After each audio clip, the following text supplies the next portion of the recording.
Assalamualaikum warahmatullahi wabarakatuh. Waalaikumsalam. Waalaikumsalam warahmatullahi wabarakatuh.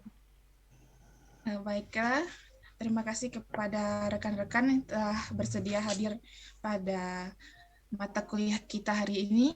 Dan kemudian, dan tak lupa salawat beriring salam, marilah kita kirimkan kepada Nabi kita Muhammad SAW dengan mengucapkan Allahumma sholli ala. Nah, selanjutnya tanpa membuang waktu, mari kita dengarkan pemaparan makalah dari Mbak Evi Amrina Lubis dengan tema metodologi penelitian. Kepada Mbak Evi kami persilahkan. Baiklah, Assalamualaikum warahmatullahi wabarakatuh. Waalaikumsalam warahmatullahi wabarakatuh. Sebelumnya terima kasih kepada Mbak Santi yang telah mau jadi moderator dan profesor walaupun lagi nggak ada di sini.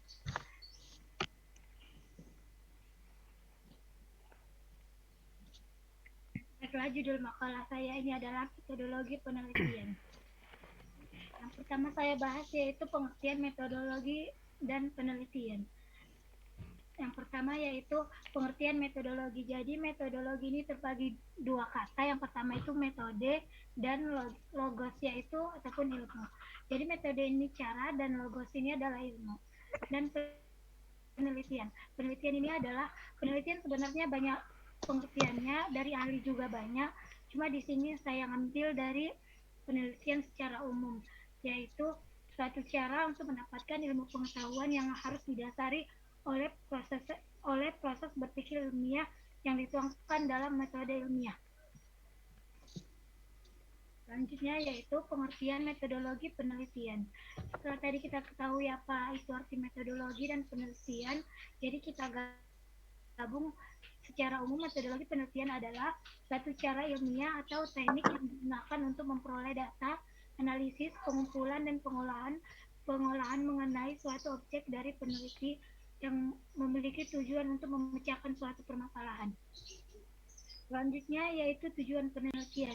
Jadi kenapa ada penelitian, berarti ada tujuannya. Tujuannya yaitu secara umum untuk memecahkan masalah. Misalnya kita dalam membuat skripsi S1, berarti kita akan memecahkan suatu masalah yang ada di skripsi kita itu.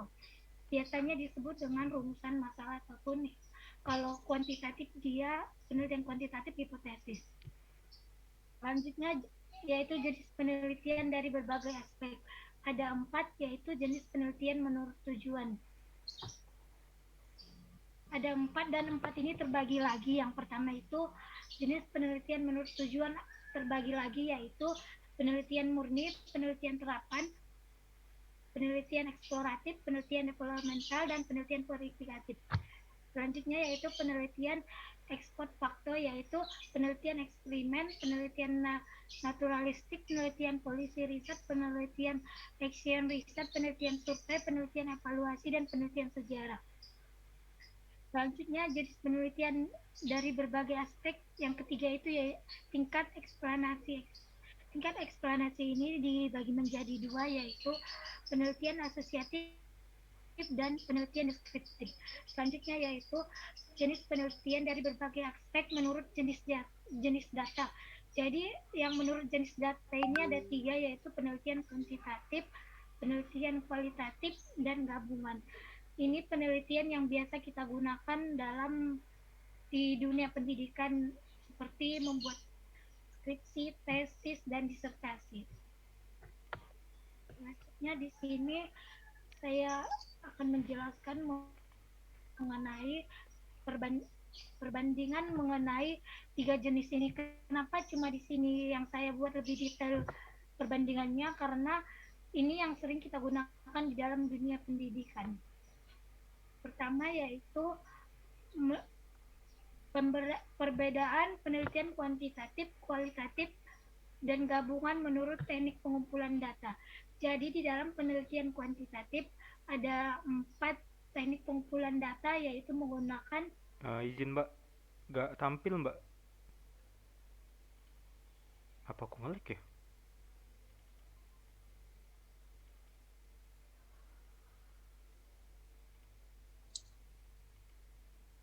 Sinyal Mbak Evi-nya hilang ya?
Tunggu sebentar ya rekan-rekan, Mbak Evi-nya lagi mencari sinyal sepertinya.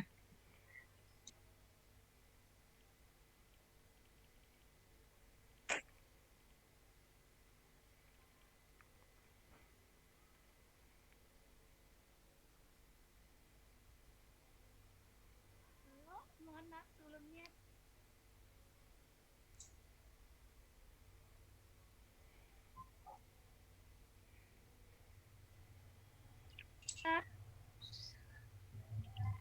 Halo, Iya, Mbak boleh di-share screen lagi?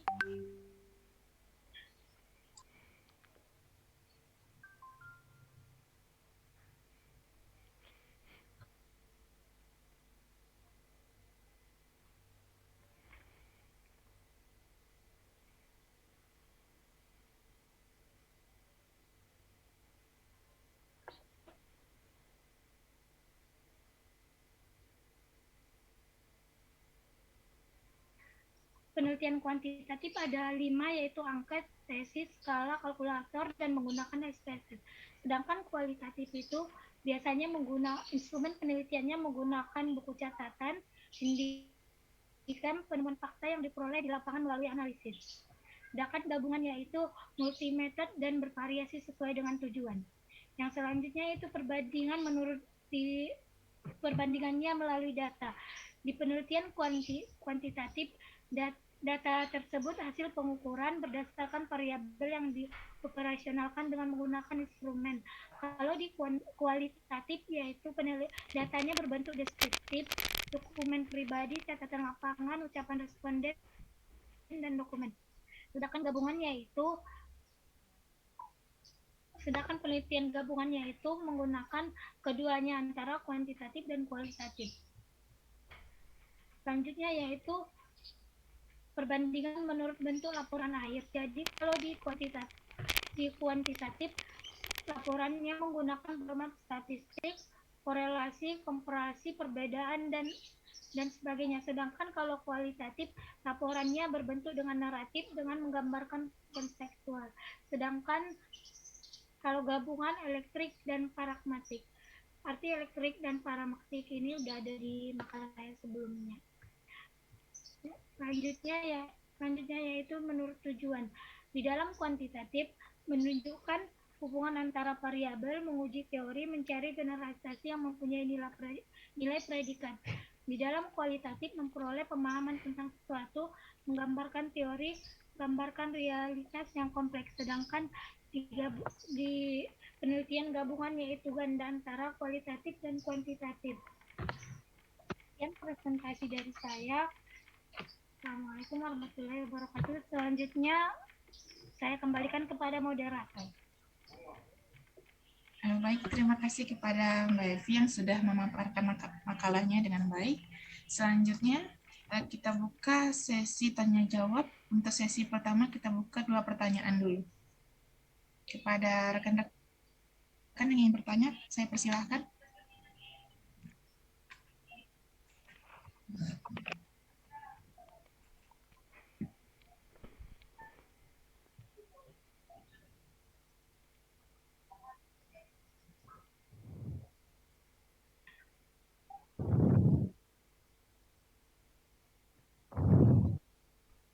Halo rekan-rekan.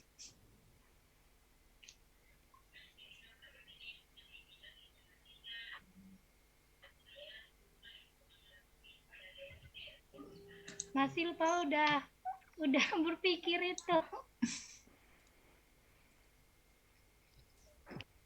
Ini nggak ada yang nanya, nggak ngerti penjelasan saya atau gimana ya?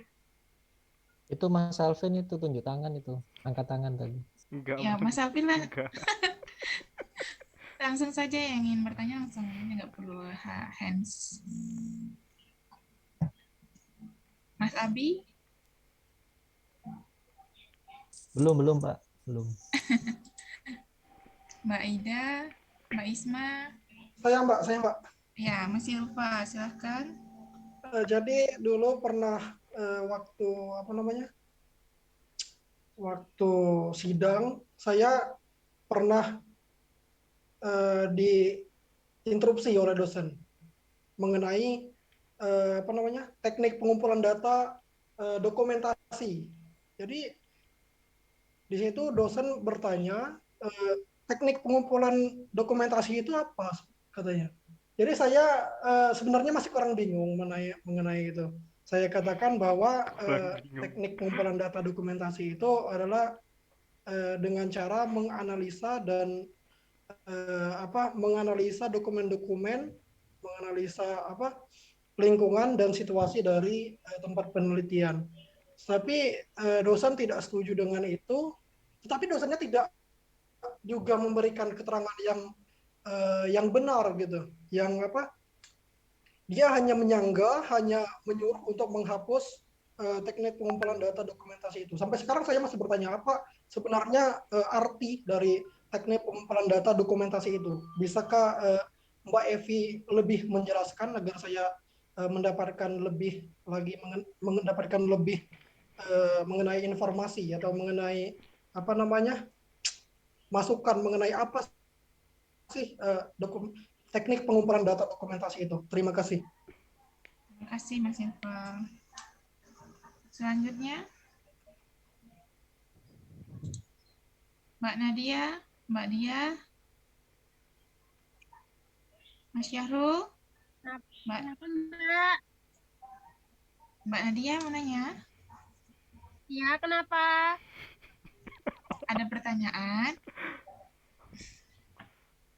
Belum. Ya. Baik. Mbak Nur mungkin ada pertanyaan? Atau mau menambahkan dari pemaparannya Mbak Evi? Belum, Mbak.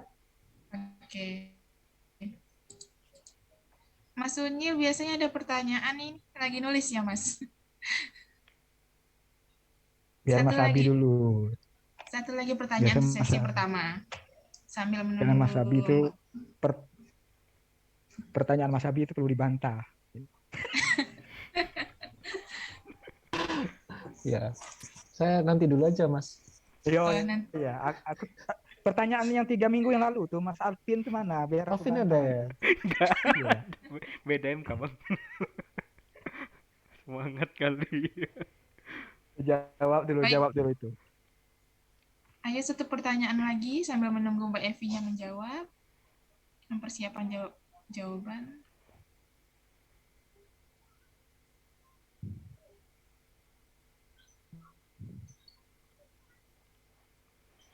Mbak Evi bagaimana? Apa mau dijawab dulu?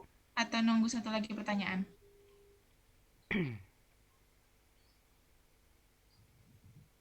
Nunggu satu lagi aja, Pak. Oke. Ayo siapa yang mau bertanya? Menyanggah? Menanggapi? Saya Mbak, baru ini. Ini Mas siapa ya? Abi. Oh, Mas Abi ya. Iya, Mbak Evi.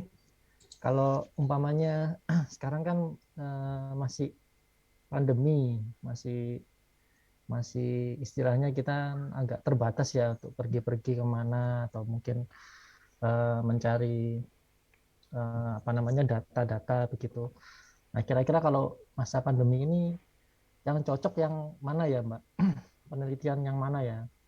Yang kira-kira kita istilahnya kita tidak banyak pergi-pergi, tapi penelitian kita masih tetap bisa dikerjakan begitu, Mbak Evi. Mungkin itu aja sih. Terima kasih. Terima kasih Mas Abi.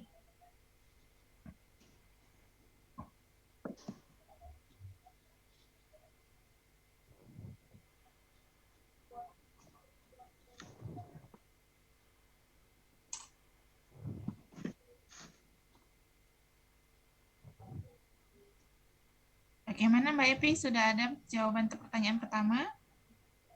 Ya, Mbak. Baiklah, saya akan menjawab pertanyaan dari Mas Silva. Tadi pertanyaannya, sebenarnya teknik dokumentasi itu seperti apa? Jadi di sini semalam saya udah menyimpulkan atau melihat dari berbagai referensi mengenai penelitian kuantitatif, kualitatif, dan gabungan ini. Jadi di dalam biasanya kalau dokumen ini berada di penelitian kualitatif. Jadi di sini bisa dijelaskan ini saya dapat di dalam buku Abu Bakar Rifai, yaitu judul bukunya Pengantar Metodologi Penelitian. Ini penerbitnya adalah Win Suka sendiri. Di sini terdapat apa itu pengertian dokumentasi. Dokumentasi ialah setiap bahan tertulis ataupun film. Sedangkan teknik dokumentasi ini ada banyak, yaitu cara mengumpulkan data melalui penelaah sumber tertulis seperti buku, laporan, notulen rapat, catatan harian, dan sebagainya.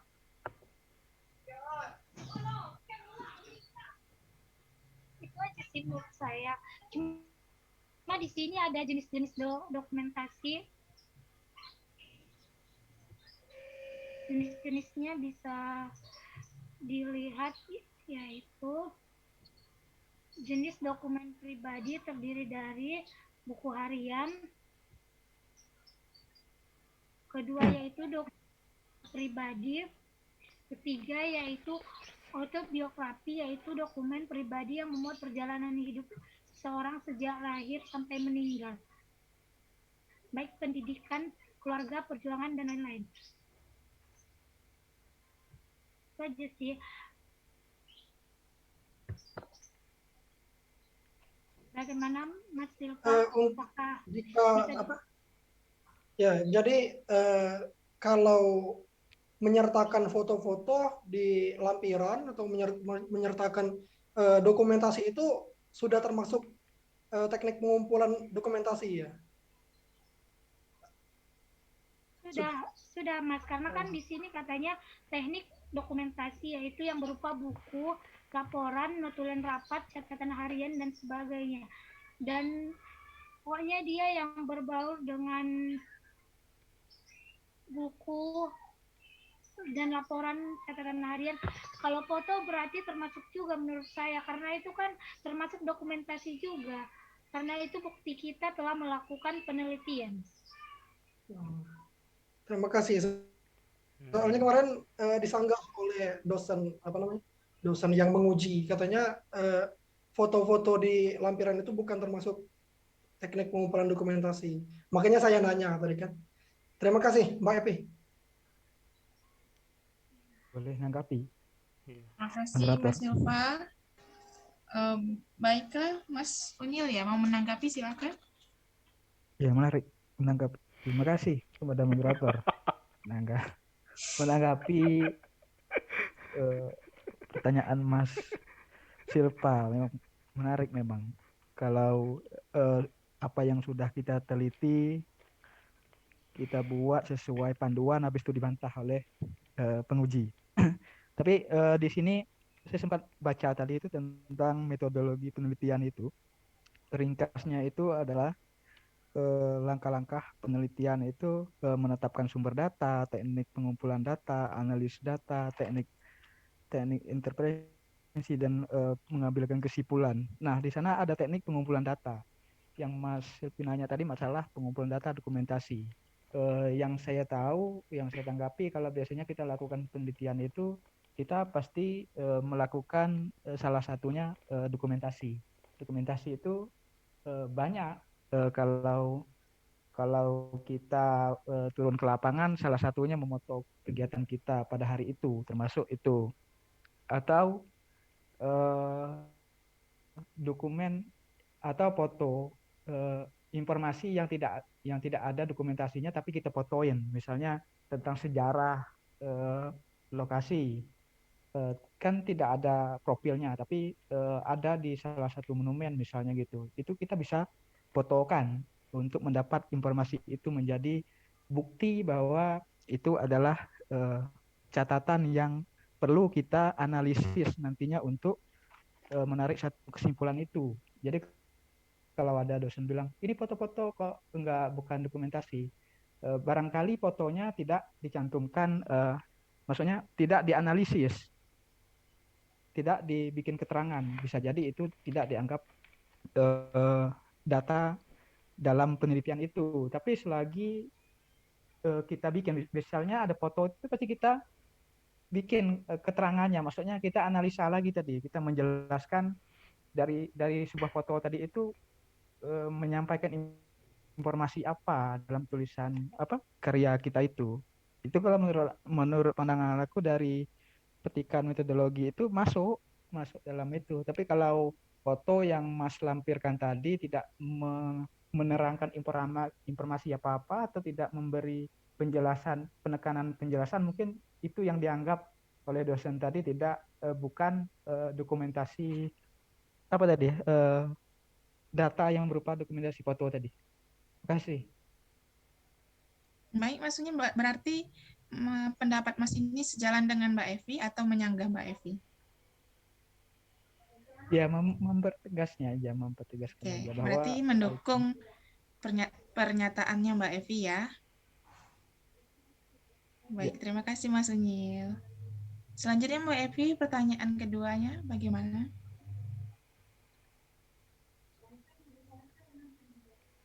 Mbak boleh izin menanggapi dulu? Boleh, boleh. Ini dengan Mbak Aska. Ya, untuk yang menanggapi Mas Unyil atau menanggapi Mbak Evi? Menanggapi Mas Silva tadi. Oh, Mas Silva. Jawaban dari Mbak Evi dan Mas Unyil. Nah, jadi menurut saya, kebetulan kan saya sama Mas Silva itu satu prodi ya dulunya ya. Jadi menurut saya waktu sidang itu, dosen itu maksudnya gini, karena pada saat kita penelitian itu ada dua. Yang pertama itu namanya dokumentasi penelitian. Jadi foto-foto itu menurut saya itu termasuk kepada dokumentasi penelitian karena dia tidak mengambil data. Jadi kan teknik pengambilan data itu memerlukan dokumentasi. Dokumentasi yang dimaksud itu yang menyangkut tentang apa yang ingin kita teliti. Misalnya tentang sama seperti yang dijelaskan Mbak Evi tadi, seperti catatan-catatan atau sejarah-sejarah yang berkaitan dengan apa yang kita teliti. Bukan hanya sekedar foto-foto kegiatan atau ketika kita melakukan penelitian, itu termasuk di dokumentasi penelitian, seperti itu. Bukan dokumentasi teknik pengambilan data dokumentasi. Terima kasih. Terima kasih Mbak Asya. Bagaimana Mas Silva? Sudah puas atau masih kurang mungkin teman-teman yang lain? Sudah jelas sekali Mbak. Terima kasih. Bagusnya bantah. Bagusnya bantah.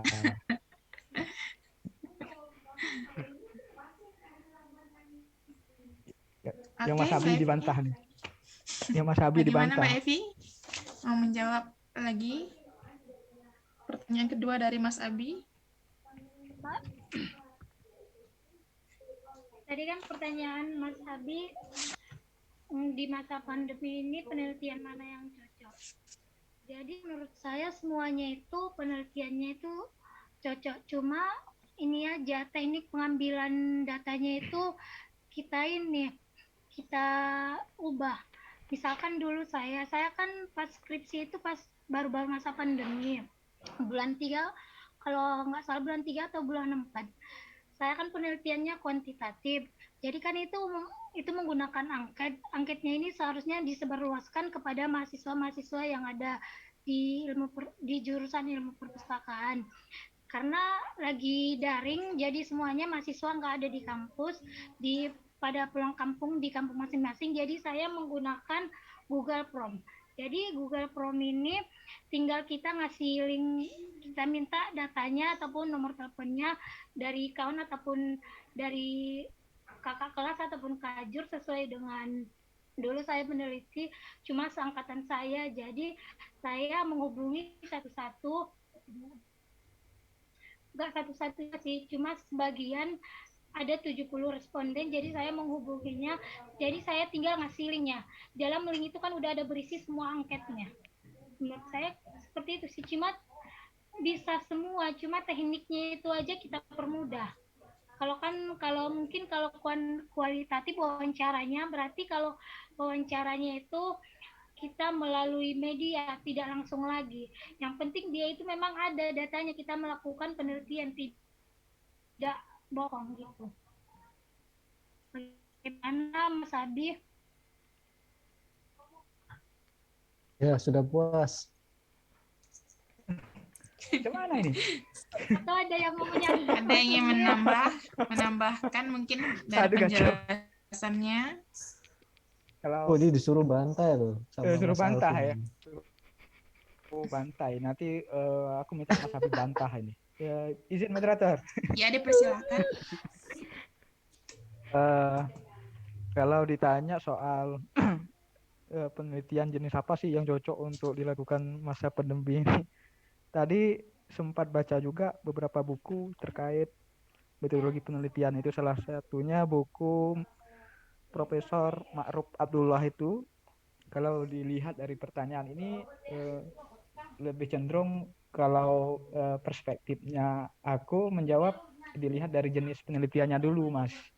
Jadi Mas mau neliti persoalannya apa dulu? Karena kalau menurut Anu itu ada sekitar 7 gitu menurut penelitiannya, jenis penelitiannya itu. Jadi tengok tuh bidangnya apa. Kalau memang bidang sejarah, otomatis kan harus turun lapangan itu. Kecuali kita apa namanya kajian pusaka sejarah yang udah tertulis di buku, mungkin kita nggak perlu turun ke lapangan. Tapi kalau memang meneliti terkait sejarah harus survei ke lapangan kan tak memungkinkan. Kita harus lihat lagi tentang itu tadi jenis apa yang akan kita teliti gitu. Itu salah satu pilihannya kalau menurut aku. Kalau memang itu harus turun lapangan, tapi kita nggak boleh turun lapangan, kita nggak boleh. Saya pernah juga kemarin melakukan survei, tapi di masa pandemi juga. Macam mana kita melakukan survei di masa pandemi? Sementara kan kalau Mbak Epi bilang tadi, Mbak Epi yang jawab pakai Google Form tadi ya. Iya. Kan memang banyak sih kawan-kawan yang melakukan penelitian itu membagikan link Google Form untuk kita isi kan.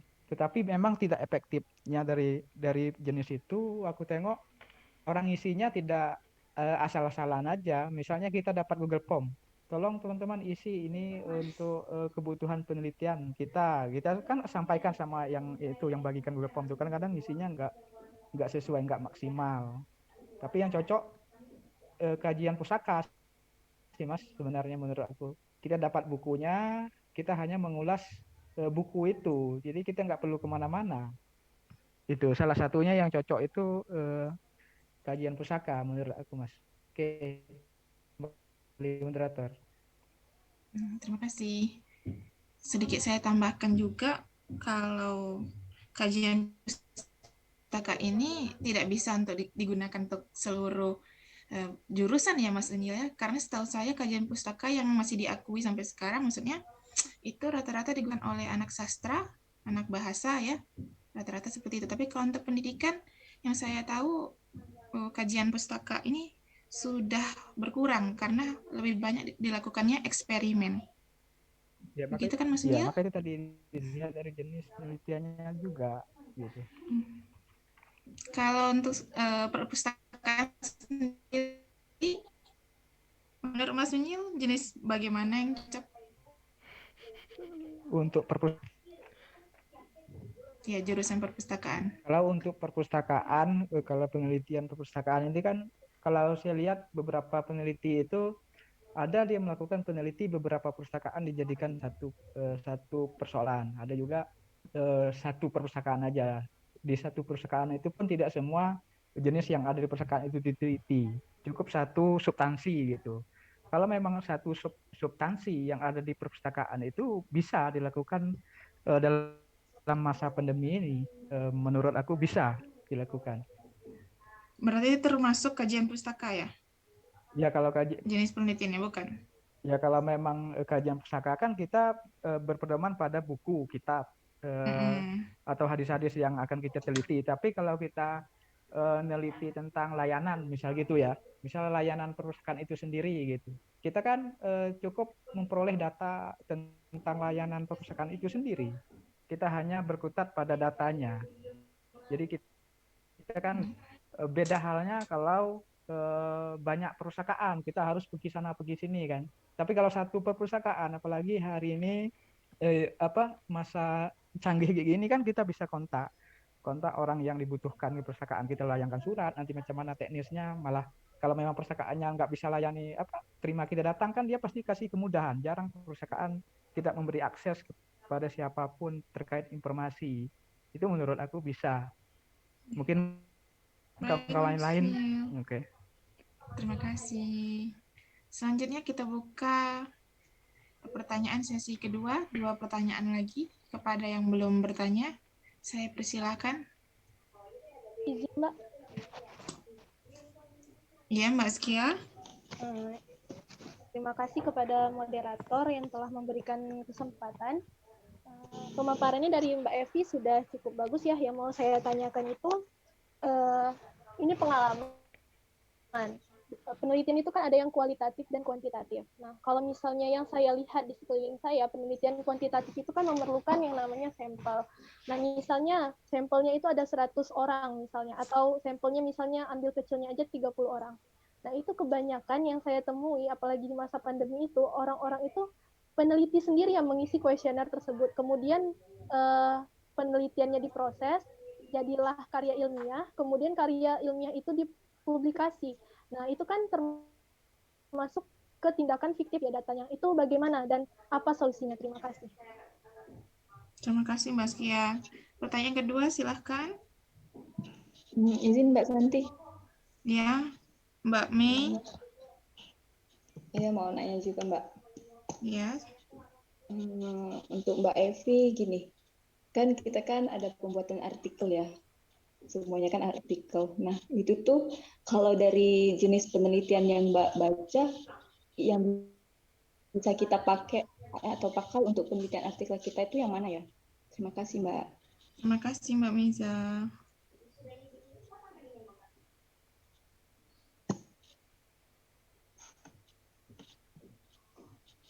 Bagaimana Mbak Evi, mau langsung menjawab pertanyaan pertama? Boleh Mbak? Ya, dipersilakan. Baiklah, saya menjawab pertanyaan dari Mbak Meja dulu ya. Iya. Tadi pertanyaannya, kan kita ada buat artikel ini, jadi yang penelitian yang mana yang cocok? Menurut saya, menurut saya sama juga kita kayak buat skripsi, semuanya itu bisa, cuma tergantung kita mau buat apa, tujuannya untuk apa, menelitinya mengenai apa. Seperti Mas Sunil tadi katakan itu, tergantung ini kita mau meneliti seperti apa. Misalnya kita mau buat artikel, kalau Mas Sunil tadi bilang sejarah, kalau sejarah kan berarti harus terjun ke lapangan. Jadi kalau misalnya kalau studi pustaka, penelitian ataupun jurnal yang mau kita buat tidak harus langsung gitu. Jadi tergantung orangnya, tergantung kita sih nanti mau buat artikel seperti apa.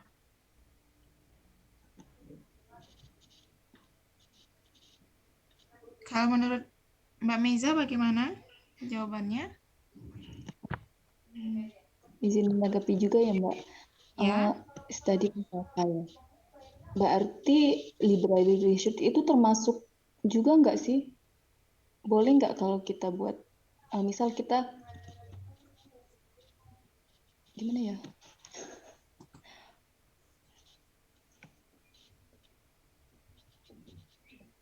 Library research, kita meneliti tentang kayak yang di gender kan, kalau kita ambil dari buku itu termasuk library research atau enggak ya? Misal kan kita meneliti satu buku, misal kayak yang Ibu Rama kemarin bukunya tentang perempuan dan Al-Quran atau apa gitu kan. Nah itu termasuk nggak Mbak? Itu menurut saya termasuk juga Mbak. Soalnya kan itu kita udah melakukan penelitian sederhana, yaitu penelitian pustaka. Kan kita itu baca-baca bukunya, teorinya apa, jenis kayak mana sebagainya. Cuma kan menurut saya termasuk karena kan kita meneliti juga, cuma menelitinya secara sederhana. Itu termasuk dalam penelitian pustaka. Menurut saya seperti itu. Bagaimana Mbak Miza?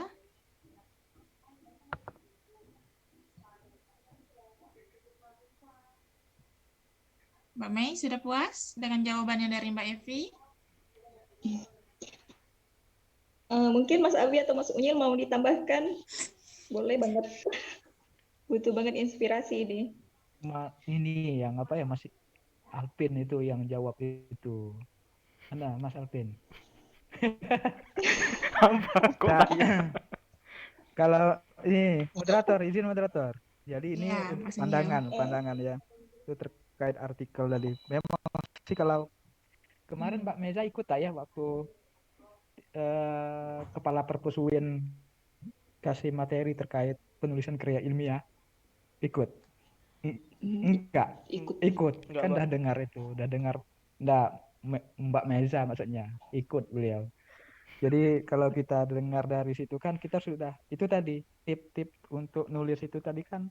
Yang penting kalau misalnya nulis judul buku yang sudah ada tadi, yang penting ada pembaruan informasi yang akan terungkap setelah kita lakukan meneliti itu. Kalau ternyata setelah kita kaji nggak ada pembaruan informasi terkait itu kan nggak juga. Karena tujuannya kan kita neliti itu kan ada pembaruan informasi, pembaruan ilmu pengetahuan terkait apa yang kita kaji. Tapi yang jelas kalau kita milih untuk pilih artikel nanti, yang salah satu yang saya petik kemarin itu yang kita pahami biar kita enak nulisnya nanti. Tapi kalau kita nggak paham pasti nggak akan bisa. Tuh. Jadi intinya kalau kita mau kaji pustaka pun kita harus paham juga teknik penulisan artikel dalam penulisan kajian pustaka itu seperti apa. Tapi kalau memang walaupun bukunya ada di kita, tapi kalau kita nggak menguasai tekniknya, nggak akan berhasil juga, nggak akan keluar informasi pembaruan ilmu itu. Menurut aku gitu sih. Kalau memang mau meneliti kajian pustaka. Tapi kalau kita lihat banyak kok orang meneliti kajian pustaka, buku-buku yang bersumber itu. Itu menurut pandangan aku, Mbak. Mungkin Mas Alpin lebih lengkap tadi, dia udah bilang tadi. Ayo. Bagaimana Mbak Meza? Iya, udah. Kemudian teman-teman yang lain mungkin ingin berbagi info, pengalaman, ataupun juga pandangan terhadap metode yang akan kita pilih ya dalam penulisan artikel sendiri. Karena kan ini sudah kita harus mencari nih dalam waktu dekat ini kan. Jadi mungkin teman-teman yang lain boleh saling berbagi pandangan. Ya, mungkin saya sedikit. Ya, silahkan Mas Abi. Iya, soal library research itu memang menarik ya. Jadi memang betul sih disampaikan. Jadi library research ini memang salah satu metode ya. Jadi ada beberapa metode riset ya. Ada field research, ada juga laboratorium research, ada juga yang library research. Nah, ini juga sebetulnya membantu kita ketika mungkin belum bisa ke lapangan ya, ke field research. Jadi bisa pakai library research. Nah, memang beberapa keunggulannya sih kalau menurut saya itu ini sih itu tadi ya, pertama kita tidak perlu ketemu dengan orang atau mungkin ke lapangan. Lalu juga biasanya kita di satu tempat, tapi memang harus perpustakaannya memang harus komplit sih koleksinya biar kita bisa dapat banyak banyak pembanding gitu ya, perbandingan antara koleksi satu, referensi satu dengan referensi yang lain gitu ya. Tapi memang menurut saya memang kita harus menemukan dulu kita mau meneliti apa dulu, jadi kita biar bisa sesuai dengan referensi yang kita butuhkan. Nah, ini cukup menarik kalau library research itu memang memang betul-betul bikin pusing ya kalau library research, karena kita harus banyak sekali membaca dan juga harus banyak sekali membandingkan. Berbeda dengan field di lapangan gitu ya kan, kita bisa tinggal minta kuantitatif umpamanya kita tinggal minta kuesioner dari beberapa peserta begitu, nanti kita olah datanya gitu ya. Nah, emang kalau library riset ini memang kita tidak kemana-mana tapi lebih pusing karena harus banyak sekali membaca perbandingan referensi-referensi yang ada gitu ya. Mungkin kalau yang pasti harus cari yang relevan dulu, lalu literatur yang relevan, lalu juga harus mengevaluasi sumbernya sesuai enggak dengan yang kita cari dari masalah dari penelitian kita. Lalu kita juga harus mengidentifikasi juga mungkin yang kira-kira cocok dengan referensi dan literatur kita apa, lalu garis besarnya penelitian kita apa gitu sih. Mungkin itu aja sih, saya menambahkan sedikit aja. Makasih. Terima kasih Mas Abi. Mungkin ada yang lain yang menanggapi? Atau kita lanjut pertanyaan kedua Mbak Evi? Pertanyaan pertama tadi yang tentang tindakan manipulasi data ya. Tadi pertanyaan dari Mbak Askia. Ya Mbak. Ya, dipersilahkan. Jadi menurut saya tindakan manipulasi data yang sering terjadi di penelitian kuantitatif ya.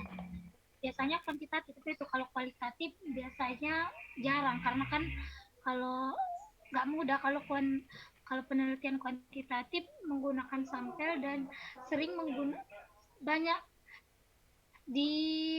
saya juga waktu kuliah, waktu nyusun skripsi ada juga kawan saya seperti itu, sampai dia sidang, sampai selesai skripsi semua, sampai karya ilmiah, sampai terjadi karya ilmiah, tetapi tidak ada satupun yang tahu.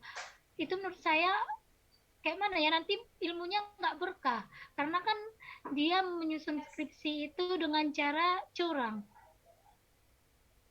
Mau nanti berarti ilmunya tidak berkah, menurut saya seperti itu sih. Bagaimana Mbak Askia? Ya, jadi bagaimana ya Mbak ya solusinya? Karena kan itu tuh udah banyak sekali tuh terjadi. Apalagi kan kalau kuantitatif itu kan data tuh yang diolah. Jadi kan ada persentasinya apa segala macam. Terus ketika terbitan itu timbul, nanti jadi bahan rujukan yang lain. Itu kan berbahaya ya kan? Jadi bagaimana Mbak sebaiknya solusinya?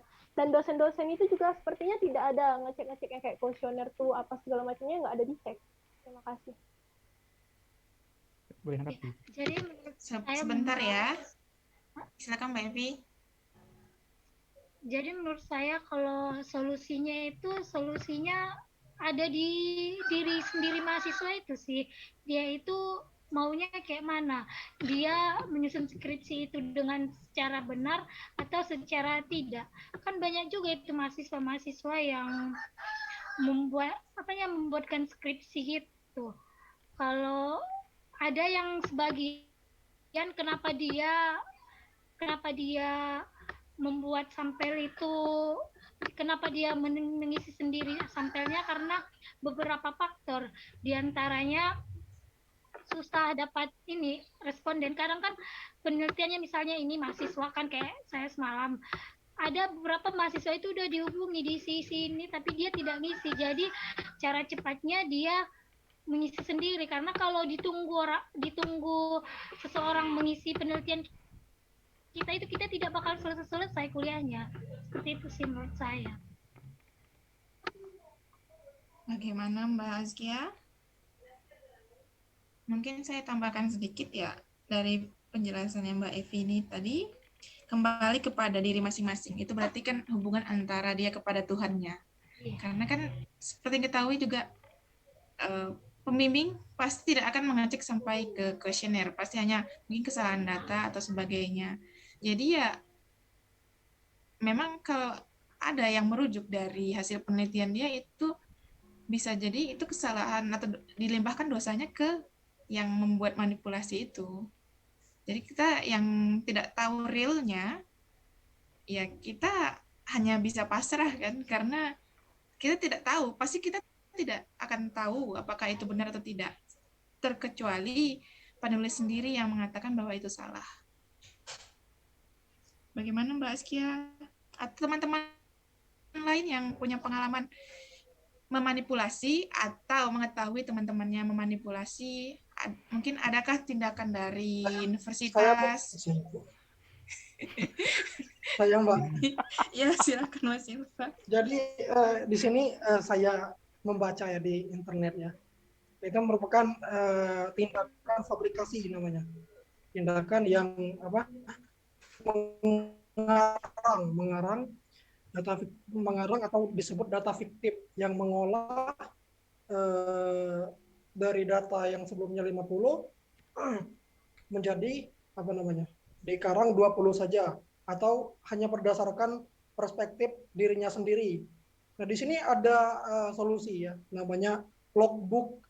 Logbook ini kegiatan yang berisikan apa namanya? Output dari suatu penelitian.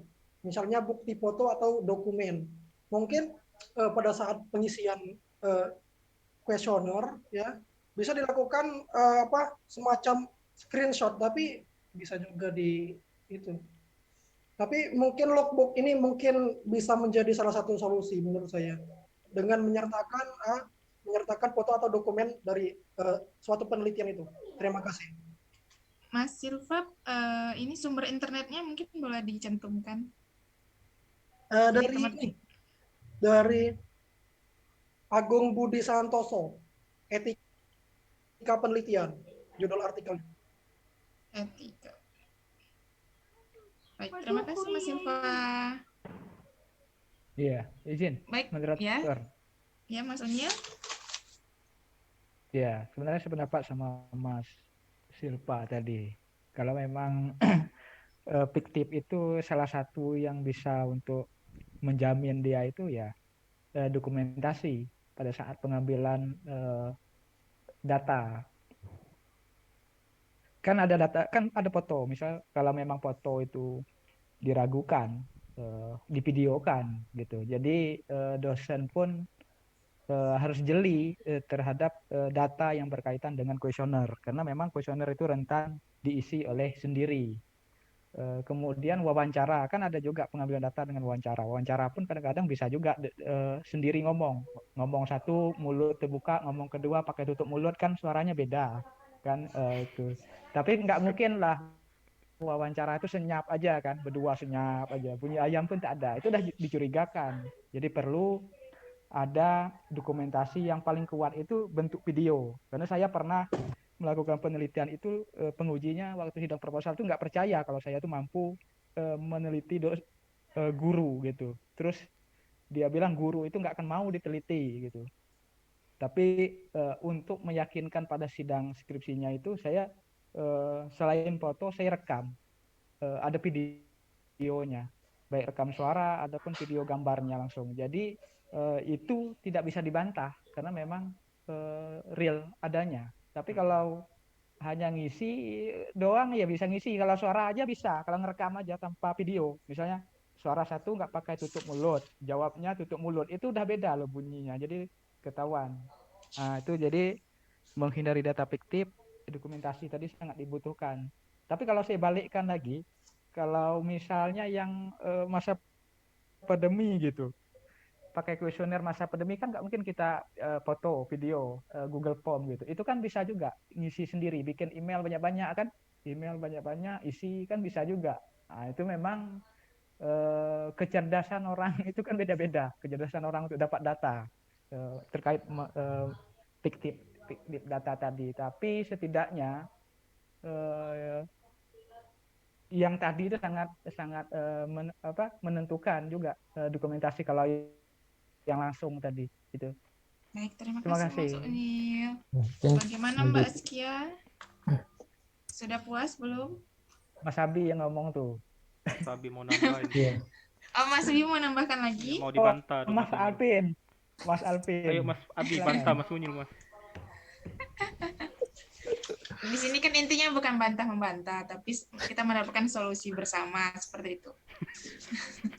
Kalau ada publikasi itu ini biasanya ada mengacu di kampusnya, di apa namanya, dari kampus itu biasanya ada surat peraturan universitas gitu, atau mungkin kode etik penelitian dari pihak kampus yang dikeluarkan oleh rektor gitu. Jadi publikasi itu kan itu juga termasuk pelanggaran etika penelitian, itu termasuk di dalamnya itu ada publikasi, lalu ada plagiarisme, ada apa namanya kayak umpamanya, lalu ada tindakan-tindakan lain kayak pemerasan atau mungkin memaksa untuk mengisi sesuai dengan keinginan penelitinya dan sebagainya. Nah itu biasanya ada sanksi-sanksinya. Kalau umpamanya mahasiswa umpamanya sanksinya ya mungkin di ijazahnya dicabut kalau yang terbukti. Kalau dosen juga sama, mungkin juga sanksinya bisa sanksinya mungkin bisa ini sih, bisa teguran atau mungkin malah pemberhentian gitu ya kalau sampai ke dosen atau tenaga kependidikan. Jadi memang ini termasuk di ini sih, di etika penelitian ini memang harus hati-hati, jangan sampai terjebak di plagiarisme, lalu apa namanya di publikasi itu dan lain sebagainya. Mungkin itu sih. Jadi biasanya ada kayak apa namanya pengawasnya ya kalau di kampus-kampus. Ya, makasih. Terima kasih Mas Abi. Bagaimana Mas Kia, sudah puas? Udah Mbak, terima kasih untuk kawan-kawan. Jadi Ya, nanti kalau misalnya kita kemudian harinya kita jadi dosen, jadi lebih teliti lagi ya. Amin, semoga. Iya betul, harus tuh. Baiklah, kita buka sesi ketiga untuk 2 pertanyaan lagi mungkin kepada teman-teman yang belum bersuara ya, yang belum menambahkan, belum membantah, supaya kita sama-sama bisa sharing pikiran nih. Ini kan bukan hanya tentang makalah saja, tapi kan ini kita praktekkan ke dunia nyata. Jadi mungkin kita bisa sharing, atau juga mungkin masih ada pertanyaan-pertanyaan dalam benaknya, dalam pikirannya mungkin. Oh ya, kalau pernah kasus juga sih di tempat saya itu ada yang ketahuan pelanggaran kode etik tadi tuh penelitian itu mahasiswa. Jadi ada mahasiswa yang dia sampai mau sidang. Nah ternyata sama pengujinya ini ketahuan kalau dia ini plagiasi. Akhirnya suruh mengulang lagi skripsinya dari awal lagi. Suruh mengulang lagi dari awal. Jadi yang sebelumnya sudah nggak diakui, ketika di mentoring begitu sama dosen PA-nya, akhirnya dia mengulang lagi dari awal. Itu salah satu bentuk ini sanksinya sih. Kalau menurut saya ya Mas Abi ya, kalau plagiasi ini kan sebenarnya kita bisa melihat secara kasat mata ya, secara terang-terangan kita bisa melihat plagiasi. Tapi kan kalau seperti manipulasi data tadi kan mungkin ada kasusnya Mas Abi? Oh, di kasus saya belum ada. Ya. Mungkin memang agak sulit ya, melacak. Karena belum ada alatnya ya. Ya, ada belum ada alat inversi lain publikasi belum. Ya mungkin teman-teman yang lain ya, 12 orang yang lain mungkin di kampusnya sudah ada kasus seperti itu, bisa kita sharing bersama, atau mungkin pertanyaan, karena kita ini di sesi pertanyaan, 2 penanya. Mas Syahrul, bagaimana Mas Syahrul? Apa masih tidur ya? Mas Alvin tuh tanya. Tunggu Mas Alvin. Ya Mas Alvin bagaimana nih? Mau membantah, bertanya, sharing pengalaman? Saya khawatir ini yang tidak bersuara mungkin lagi masak di dapur ya.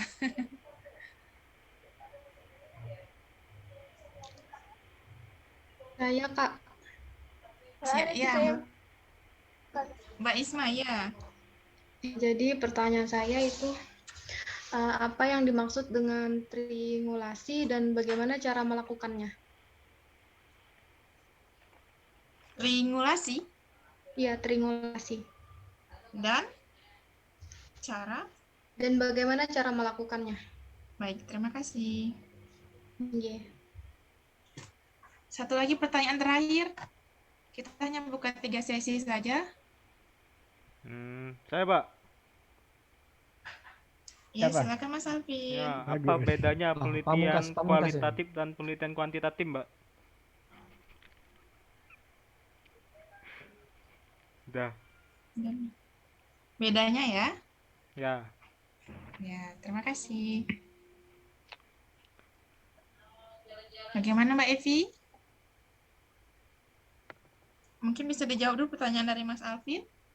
Atau langsung menjawab punya Mbak Isma? Pertanyaannya tadi apa Mbak? Soalnya Pertanyaan dari Mbak Isma itu apa yang dimaksud dengan triangulasi dan cara melakukannya? Kemudian pertanyaan dari Mas Alvin itu apa bedanya kualitatif dan kuantitatif? Mungkin bisa dijelaskan menurut persepsinya Mbak ya? Iya. Menurut saya perbedaan penelitian kualitatif dan kuantitatif.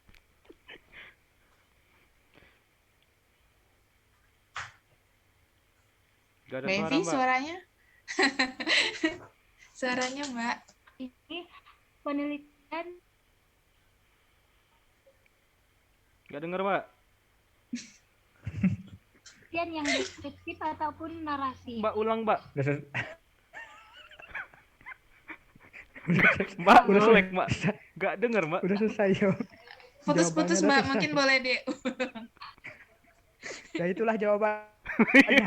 Terima kasih. Iya, iya. Pelan-pelan Mbak, mungkin boleh diulang jawabannya. Kalau Mbak ini udah jelas Mbak. Sudah. Diulang lagi dari awal ya Mbak. Jadi menurut saya perbedaan penelitian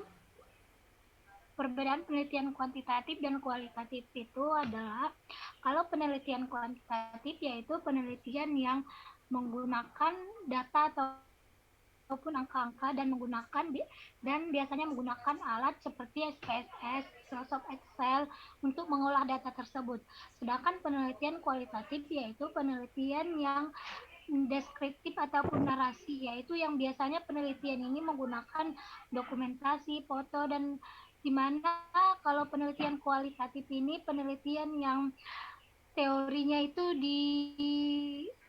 diperkuat. Jadi kalau di kualitatif ini dia biasanya lebih panjang waktunya daripada kuantitatif. Seperti itu Mbak. Oh, itu kan jawaban secara normatif, Mbak ya. Kalau secara pengumpulan datanya, apa sih yang membedain? Iya, tadi kan udah dari saya juga di makalah saya kalau dengan perbedaan secara pengumpulan data yaitu sangat berbeda. Kalau kuantitatif yaitu pengambilan datanya yaitu menggunakan angket, kuesioner, ataupun menggunakan SPSS. Sedangkan kalau kualitatif cara pengumpulan datanya itu menggunakan wawancara, triangulasi ini kan keabsahan data. Seperti itu Mas. Oke, nah ini kan kalau kualitatif kan ada wawancara tuh kan dan sebagainya. Nah dalam wawancara itu kan kita punya informan kan. Nah dalam penelitian kualitatif itu bagusnya apakah dari pedoman wawancara kan kita punya kumpulan pertanyaan-pertanyaan. Nah, untuk jawabannya itu bagusnya itu sama atau beda untuk kualitatif. Nah, sedangkan kuantitatif ini kan bisa berdasarkan angket dan juga wawancara. Nah, sedangkan berdasarkan angket juga terdiri dari pertanyaan-pertanyaan. Nah, kalau dari kuantitatif itu apakah jawabannya itu lebih baik sama secara generalisir atau berbeda, Mbak? Untuk mendapatkan hasil penelitian yang subjektif lah, kayak gitu istilahnya. Kalau menurut saya kalau di penelitian kuantitatif itu lebih bagus berbeda karena kan kalau kita ngisi angket itu kan itu yang ngisi tiap orang kan berbeda persepsi masing-masing. Seperti misalnya kita meneliti mengenai perpustakaan yang ada di Jogja, tiap orang-orang itu kan beda-beda kayak mana nanti dia ngisi misalnya pelayanan perpustakaan di UIN Sunan Kalijaga sangat bagus, ada kan orang ngisi sangat baik, datang sangat baik, angkanya 5, ada yang biasa aja, netral biasanya 3. Jadi menurut saya itu lebih bagus dia berbeda sih. Karena kan berbeda berarti penelitian kita itu nanti bisa dilihat dari situ berapa persen. Kalau untuk kualitatif?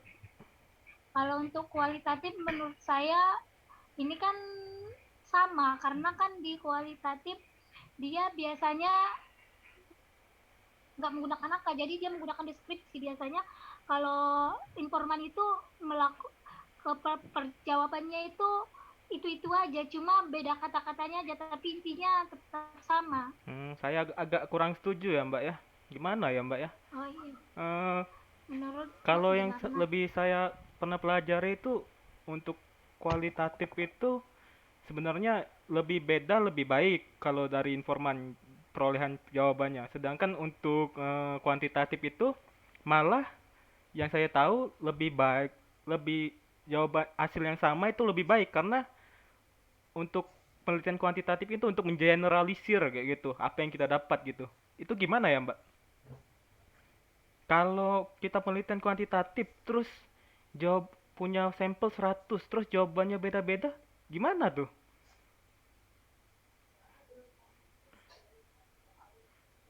Menurut saya kan kalau sama dia malah kalau sama dia biasanya sampelnya itu dicurigai. Ini yang ngisi kamu sendiri, kayak gitu biasanya dosen. Kalau dia ngisi sama, misalnya skornya 5 semua, 4 semua, biasanya dosennya bilang ini kamu sendiri kan yang ngisi, bukan kamu sebarluaskan angket ini, seperti itu. Nah biasanya. itu balik lagi dari ini ke kata Mas Abi tadi. Apa namanya? Kita kan bisa menunjukkan bahwa data itu nggak dimanipulasi gitu. Apalagi kalau angket ada bukti-bukti validitas. Itulah kenapa adanya kalau kuantitatif itu uji validitas data kayak gitu.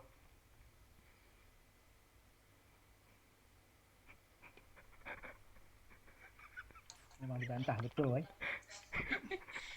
Mungkin gimana saya bisa menambahkan ya Mbak Alvin ya, Mas Alvin. Iya, ayo. Itu sebenarnya bukan berdasarkan kita sendiri, maksudnya kita persepsi kita pengisi itu harus begini, harus sama atau harus berbeda. Tidak, tapi harus berdasarkan hipotesis. Hipotesis awal kita seperti apa? Kita dari posisi hipotesis itu jadinya kita tidak subjektif, jadinya objektif kan Mas. Kalau menurut suka-suka sendiri mungkin ya penelitiannya malah jadi kacau, tidak ada arahnya. Tapi kan kita sudah ada panduannya hipotesis, variabel A, variabel B, bagaimana, apakah terhubung atau tidak, seperti itu kan.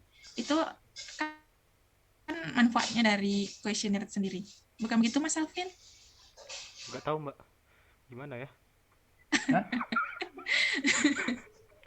boleh ikut. Iya, silakan Mas Unyil. Ikut ya. Jadi sebenarnya kalau ditanya tadi kualitatif kuantitatif tuh aku bingung juga sih sebenarnya. Cuma masalah kalau pengambilan data tadi kan kita butuh instrumen tadi, tapi dalam kita membuat instrumen itu kan kita udah susun data apa yang akan kita butuh. Misalnya kalau kita biasanya kalau bikin angket tuh jawabannya ya tidak gitu kan, setuju tak setuju kan gitu. Jadi jawabnya pasti mengumpulin berapa banyak yang setuju, banyak yang tidak setuju. Tapi kalau dibandingkan dengan wawancara biasanya kita kan pasti lihat lihat audiennya. Kita neliti ini audiennya siapa. Misalnya Mas mau neliti misalnya Mbak Santi cocoknya dia pakai kuesioner gitu misalnya, kan banyak. Terus kalau orangnya kepalanya tidak mungkin pakai kuesioner, misalnya mereka waktunya sibuk, pasti versinya wawancara. Kalau dikasih kuesioner pun bukan mereka yang isi gitu, kalau pimpinan gitu. Kita kan ada neliti itu kan, misalnya satu lembaga itu kan misal antara karyawan dan pimpinan. Misalnya karyawan dikasih angket, pimpinan enggak angket biasanya, pasti versinya wawancara. Sibuk beliau, kadang-kadang beliau titip gitu, jadi enggak efektif juga. Jadi kalau untuk dapat data tadi kan cuma datanya dulu sesuai dengan data yang dibutuhkan dulu, datanya bentuknya apa gitu. Kalau hanya mengumpulkan berapa jumlah yang setuju, berapa jumlah yang tak setuju tadi kan pasti sama itu. Kalau yang pakai apa tadi, narasi-narasi ya.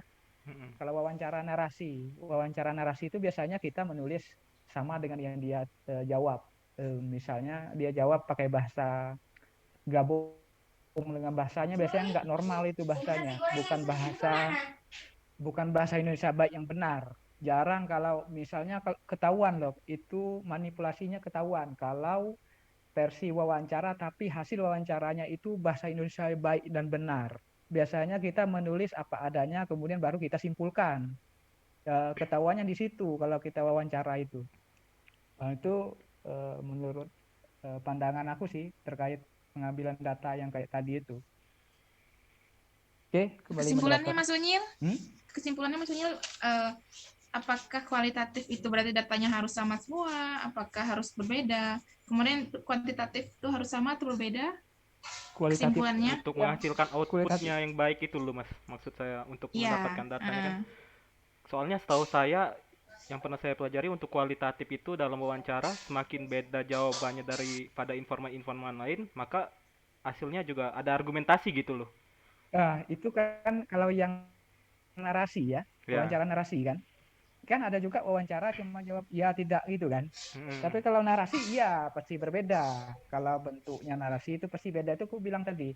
Kalau bentuk narasi itu jawabannya apa yang dijawab itu kita tuliskan.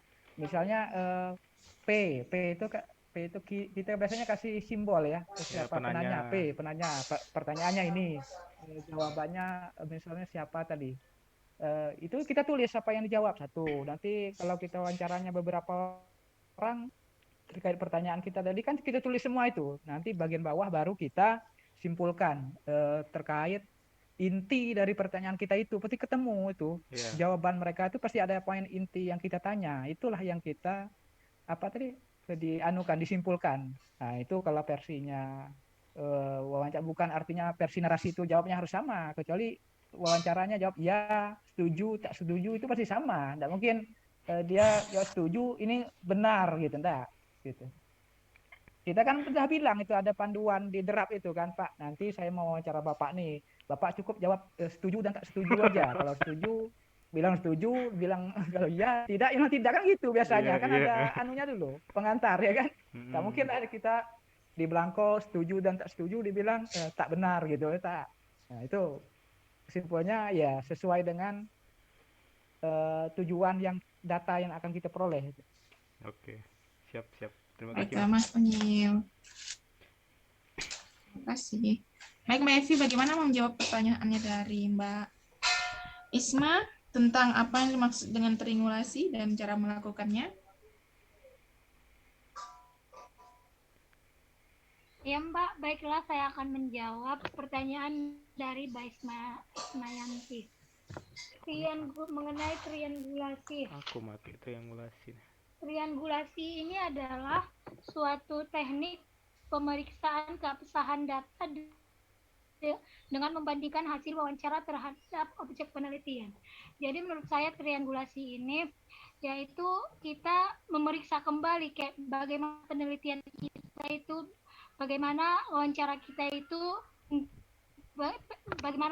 kita terhadap informan. Jadi menurut saya triangulasi ini kan di penelitian kualitatif. Jadi nanti kan setelah kita udah wawancara, kita melihat kembali keabsahan data yang di informan ataupun informan. Informan itu wawancara kan? Informan itu sumber ya. Informan itu sumber ataupun orang yang diteliti. Jadi kita itu melihat kembali, mencek ulang menurut saya seperti itu. Bagaimana Mbak Isma? Bagaimana Kak cara mencek ulangnya itu? Bagaimana cara menggunakan teknik pengumpulan data yang triangulasi itu? Kalau di kuantitatif kan ada kayak validitas. Nah, kalau di kualitatif itu bagaimana?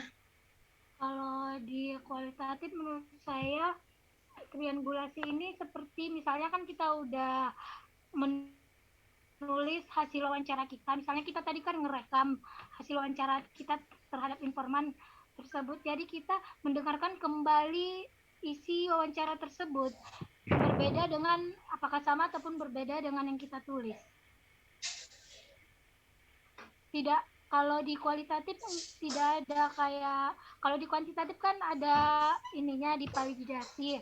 Kalau di kualitatif tidak, itu kita mencek ulang sendiri. Kalau di kuantitatif kan biasanya memvalidasi angket kita itu dosen kan. Kalau di kualitatif tidak, kita sendiri. Menurut saya seperti itu sih. Triangulasi data tuh Mbak Isma bagaimana? Atau kawan-kawan yang lain mau menambahkan sesuai pandangannya masing-masing? Boleh Mbak Santi. Triangulasi tadi ya? Triangulasi ya.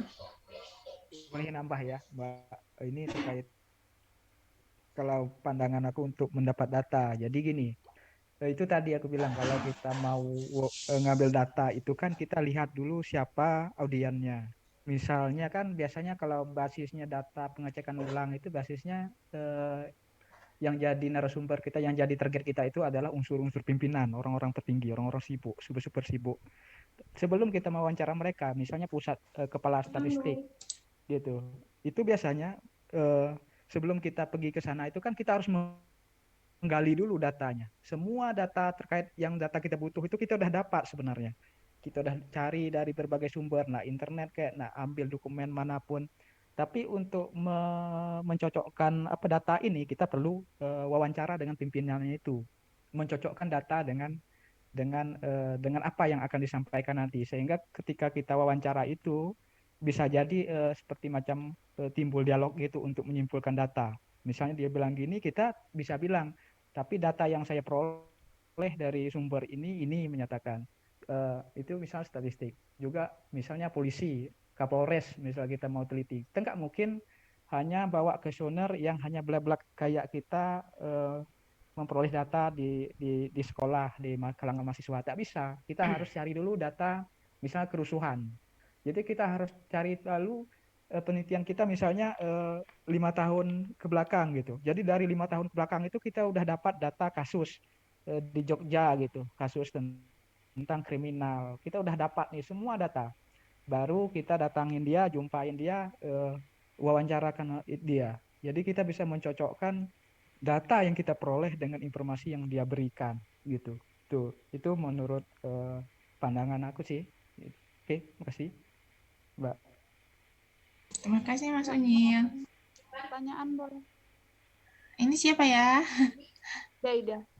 Oh iya, mau bertanya ya? Iya, mau menyambung pertanyaan. Oh, menyambung pertanyaan ya. Silakan. Jadi kalau misalnya kita ngambil metode gabungan itu pakai itu tadi triangulasi sama uji validitas atau salah satunya atau gimana Mbak? Bagaimana Mbak Evi? Menurut saya kalau menggunakan gabungan kan gabungan berarti dia boleh menggunakan triangulasi gabungan antara kualitatif dan kuantitatif. Berarti dia boleh menggunakan kedua-duanya dan boleh salah satunya. Itu tadi kalau penelitian gabungan saya baca tadi itu tergantung tujuan penelitian kita itu seperti apa. Jadi boleh yang kualitatif, boleh menggunakan teknik salah satu kualitatifnya, boleh dua-duanya. Tapi itu sebaiknya dua-duanya karena kan namanya aja gabungan. Salah satu nggak bisa deh, harus gabungan gitu. Konsisten. Baik, terima kasih. Terima kasih Mbak Ida. Mbak Evi, mohon maaf ini sampai sekarang kan Bapak belum masuk. Apa kita menunggu sampai jam habisnya perkuliahan atau bagaimana ya infonya? Tadi Bapak bilang kita selesaikan aja gitu. Kalau udah selesai, udah nanti data-datanya dikasih sama Bapak. Siapa aja yang masuk, siapa yang bertanya, menyangga, itu aja sih tadi Bapak bilang. Permisi Mbak. Iya, Mbak Skia. saya minggu depan presentasinya materinya apa ya, Mbak? Oh, Karena iya. kan takut dadakan, soalnya tahu lah, Mbak. Iya, Oh iya. iya, nanti Nggak, sambil saya tanyakan ya Mbak. Besok kita Iya, Mbak. online apa Kalau offline bisa ya? jangan lupa, Mbak. Soalnya kan saya tuh nggak bisa dadakan gitu, Mbak. oh iya, betul itu. Besok Jadi kita minggu PTM ya. Ya Mbak, nanti biar sambil Kalau saya tanyakan ya Mbak. kalau nggak salah, kalau Bapak ini masih online katanya karena udah tua. Enggak, Pak Iwan. Kalau Pak Zulkarnain masih online. Pak Beliau Jafar udah masuk loh. PTM.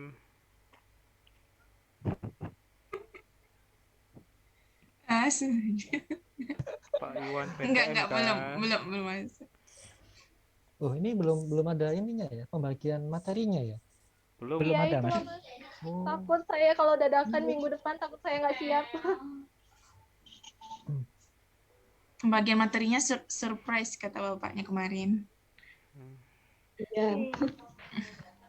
Jangan-jangan ini langsung ini ya, proposal. Aduh. Aduh. Ya teman-teman sekalian, kan sisi pertanyaan sudah habis ya Mbak Evi, atau mau Mbak Evi tambahin lagi ya? Tambahin aja, Mbak. Ya, boleh Kalau ada yang mau disimpulkan nanya, Kalau moderator. menurut Mbak Evi udah cukup. Ini apa Mas Elvin? Boleh disimpulkan kalau udah. Ya, tunggu sebentar. Mas Elvin takut tiba-tiba kita pun Bapak. Berarti kalau sudah kita tutup, berarti walaupun belum jam 3, tidak masalah ya Mbak Evi ya? Iya. Oke. Masalah, Mbak. Dari kesimpulan kita pada hari ini yang membahas tentang metode penelitian. Kesimpulan dari pemakalah dulu kali ya? Iya. Iya. Dari Mbak Evi dulu dipersilahkan.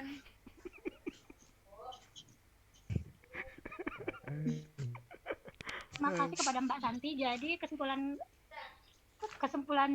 saya, makalah saya pada judul makalah saya kan pengantar metodologi penelitian. Jadi kesimpulannya yaitu metode penelitian adalah suatu cara ilmiah yang digunakan untuk menyelesaikan masalah. Sedangkan jenis penelitian ada 4, yaitu jenis penelitian menurut tujuan, jenis penelitian menurut pendekatan ex facto, jenis penelitian menurut tingkat ekscelensi, dan penelitian menurut jenis data. Jadi penelitian yang sering digunakan dalam menyusun skripsi, tesis, ataupun disertasi ini adalah penelitian yang menurut jenis, yaitu penelitian kuantitatif, kualitatif, ataupun gabungan. Kalau jenis penelitian yang lainnya itu biasanya jarang digunakan, karena biasanya itu ya di luar dari pendidikan. Itu aja sih Mbak, menurut saya. Baik Mbak Evi, terima kasih. Selanjutnya kita tutup ya diskusi pada hari ini. Untuk nanti pertanyaan, kesanggahan dan sebagainya sudah saya catat. Nanti saya share di grup metode penelitian ya, supaya Bapak baca. Saya mohon bantuannya untuk menghidupkan semua kamera untuk bukti kehadiran ya, rekan-rekan.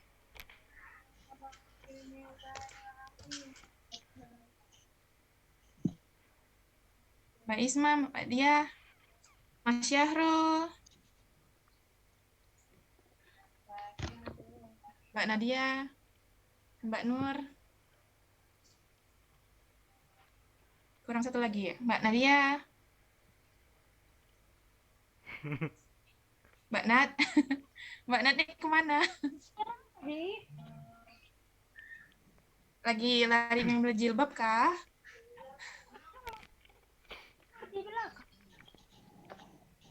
Mbak Dia, Mbak Nadia. Halo. Ya, tinggal Mbak Nadia lagi. Satu lagi, Mbak. Mohon dibantu.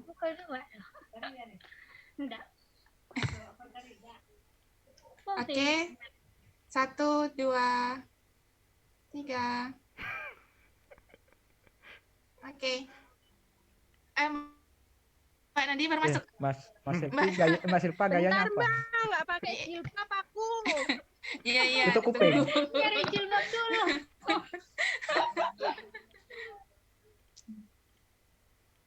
tunggu. Iya. Mas Alvin pasti itu pakai celana pendek. Kemarin nampak. Coba angkat kaki. Ya Allah.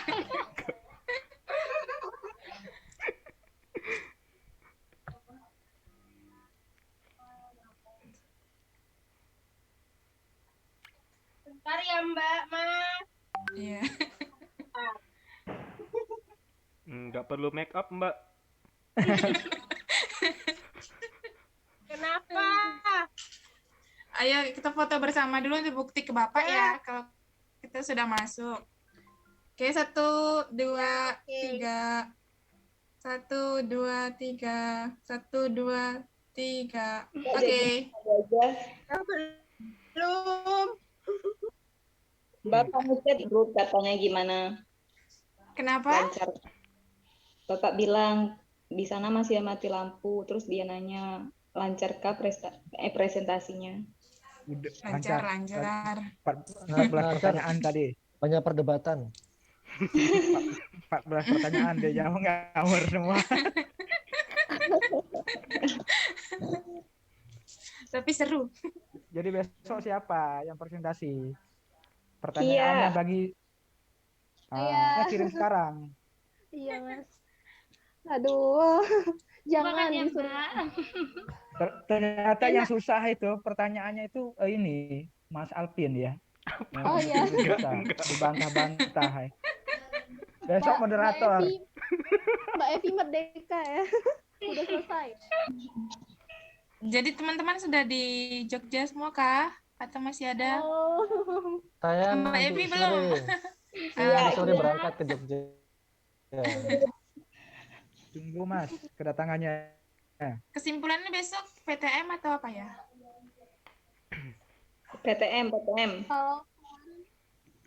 Pak Iwan kan kalau kemarin PTM kah? PTM berat. Katanya kalau ini PTM. Tapi kalau kata Ibu itu Ramadanitanya katanya ada yang kalau minggu ini masih diizinkan, masih yang offline, online kayak gitu.